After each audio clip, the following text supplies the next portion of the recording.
Hello friends, Heidi here from Rain Country. God is good all the time. Well, I'm hoping to make this a rather short video, and please understand it is meant to be encouraging. And the reason I'm doing this video is I just had a comment come in on the video that I did about small space homesteading. So ways that you can, at least things that work for us, make it work for you to be able to do these kind of things in a small area. And hopefully even those who live on much bigger pieces of property could also glean some important information for that to make the most of the areas that they have.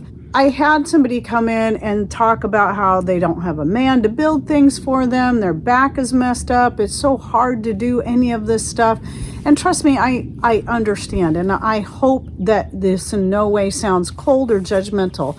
We've all been in situations that make things tough to get things done the way we want them to be done. And some of these challenges can be something like being disabled. Obviously, this is going to be something that makes it hard to get the physical work done. Or maybe you're simply elderly. You don't have the energy or the ability to move the way you did 20, 30, 40 years ago. Maybe you just recently suffered an injury that's making it hard for you to keep up. Maybe you don't have a significant other that can do all the things for you like Patrick does for me and like I do for him. Maybe it's challenges with the space you have or financial.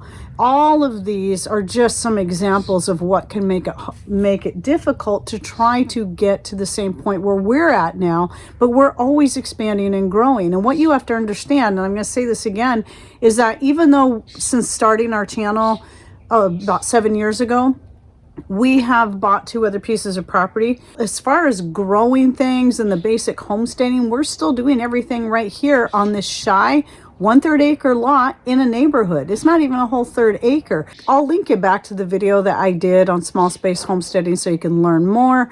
But at any rate, when we first started this, we were already here. We bought this house when we were getting married. We bought it from our father-in-law. We got a really good deal on it. And we didn't make a lot of money back then. In fact, I was teaching dance, and for teaching dance in a small town, I was doing really good. And Patrick was working at a mill making, well, actually less than what minimum wage is now, and with no benefits. At that time, of course, we were just starting out. We weren't getting into the homesteading thing and the gardening thing. That came a little later, and we just started building a little bit on what we had. And as we went along, especially right around 2010 to 2012, and there we really started ramping up what we were doing. And around that time was when I decided to take the whole backyard, get rid of the above ground swimming pool we had, and start making the most of our space.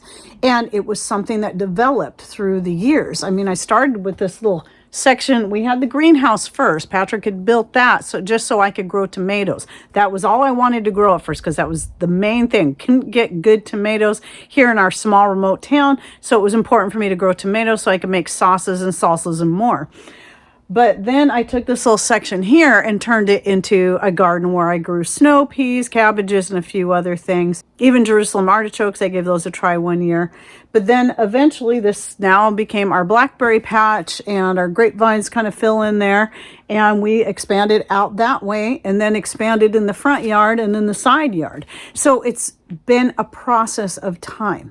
But also as we've gone along, I've learned, because I'm the one that does most of the actual gardening, I've learned how to take things and make things easier on myself. Because even though physically I'm in great shape, I'm still getting older and I'm looking ahead. I'm 57 years old now, and I don't know how long I'll be able to keep doing a lot of the things I'm physically doing, especially since injuring my knee several months back, and it's still in the process of healing. I realize that not only am I somewhat limited because of that who knows what's going to happen down the road. So I learned, as I go along, I keep learning ways to just make my job easier. But a lot of the thing too is just about time. What are ways that I can do my gardening and take care of my chickens and whatever else that can make things easier on my time schedule, and also easier on our pocketbook. And of course, getting completely out of debt really helped us out financially to be able to start being able to put more money financially into things. But a lot of things were things that I've either cobbled together or Patrick has built, or We've just found ways to make things work using recycled things, upcycled things, or any free item we can get. Like, I don't buy fertilizer for my gardens. I don't do that. I use whatever I can get for free. So this year we managed to get 15-yard dump truck full of mulch, of trees that needed to be taken out to clear an area. And so that was great, and my garden's loving it.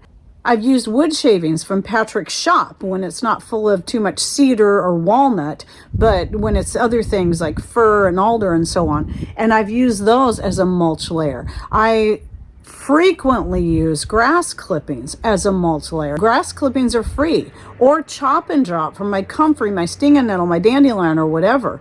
These are things that especially if they're things you're already growing, you can use these free materials. And it doesn't have to be a lot of work and a lot of expense. Like the stinging nettle, just recently I needed to prune it back. I've got a lot put up, so now a lot of it I'm just using to throw in the garden to add nutrients to the garden. So I just take some hedge trimmers and just cut them back, and then I just spread that out over the garden. Obviously, when I clean out the chicken coop, I use that stuff in my garden. The straw and the chicken poop, that's great. But these are just a couple of examples. Utilizing container gardens, that was another thing I started right off the bat, because I wasn't sure yet what I wanted to do out here in the main yard.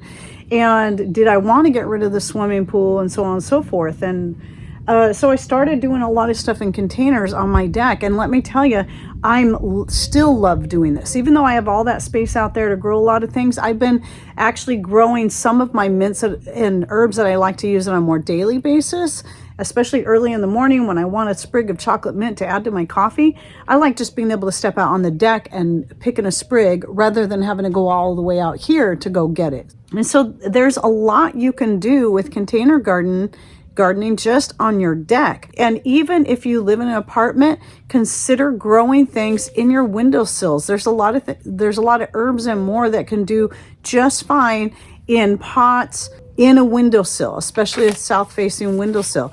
So I guess the main thing I was trying to say here is that instead of focusing on what you can't do, try finding solutions and doing what you can, because the problem is with so many great YouTube channels out there doing homesteading related videos is that you'll see a lot of people that already have this great homestead on 40 acres or more, or maybe 11 acres.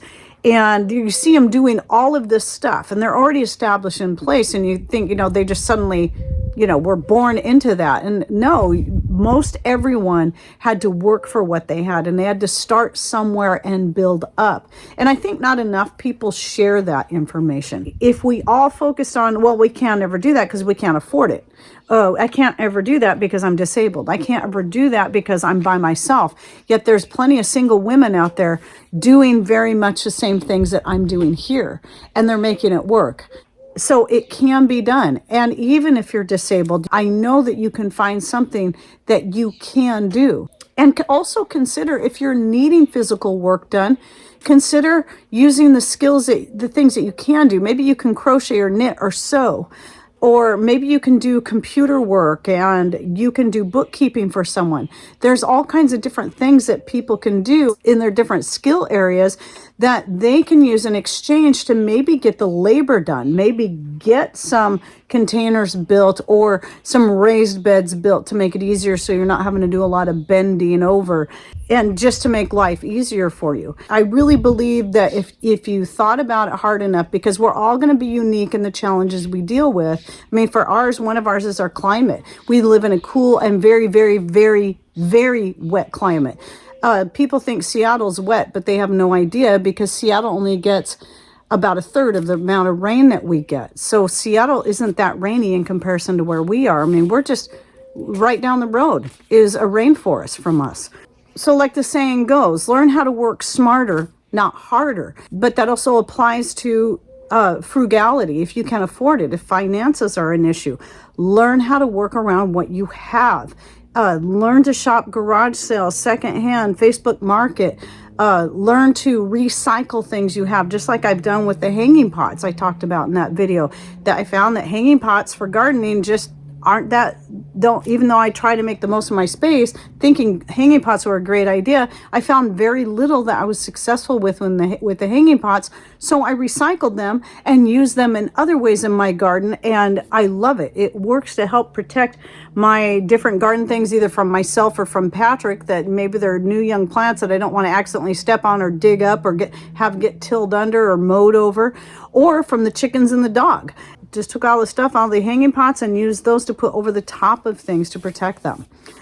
That's just an example of the many things you can do. And I've had a lot of people share their stories with me on things that they've done, recycling things and getting things secondhand, some things for free and some things for very, very cheap by just looking around for it.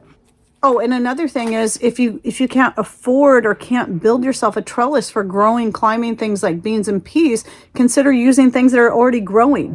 The things that are sturdy enough, like if you're growing sunflowers and corn and marshmallow that can get up to 10 feet tall, then consider growing your beans around those things. And I find that marshmallows and sunflowers do well. I've grown beans around smaller fruit trees and did really well with that. So just consider using what's already available, what you already have around.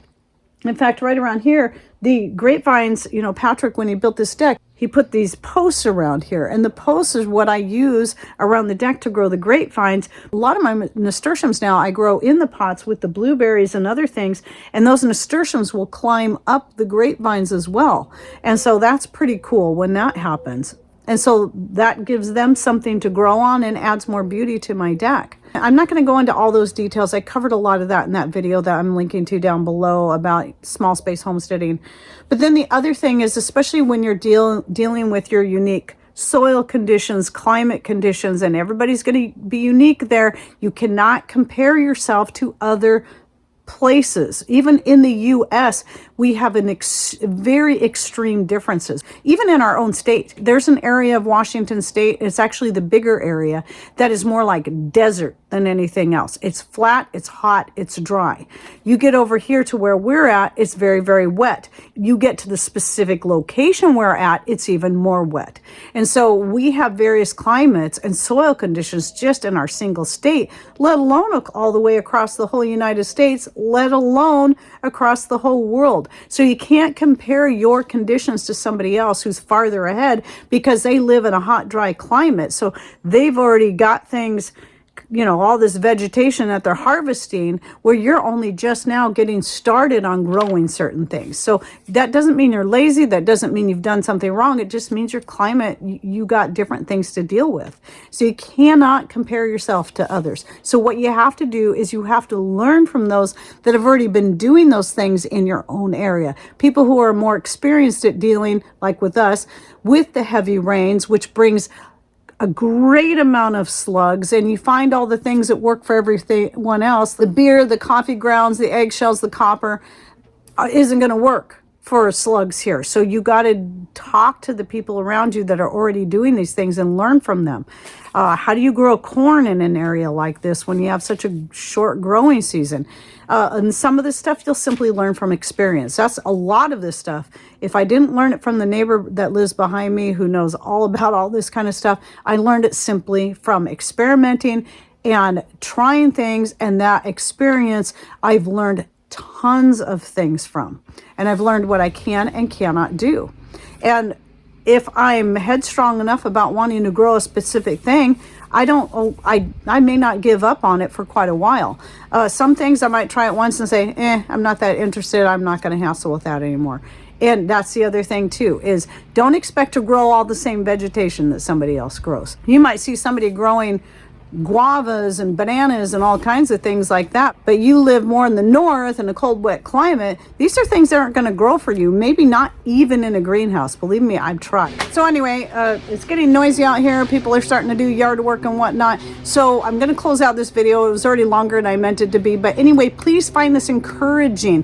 Don't give up. Don't focus on what you can't do. Focus on what you can, and if you don't know what that is yet, learn. You'll find ways to make things work. Not everything's going to work, but you'll find something that will work for you. And please, if you've been through all this before and you've had to learn how to do things and you had to struggle with different things, be it space, finances, climate, soil, and so on.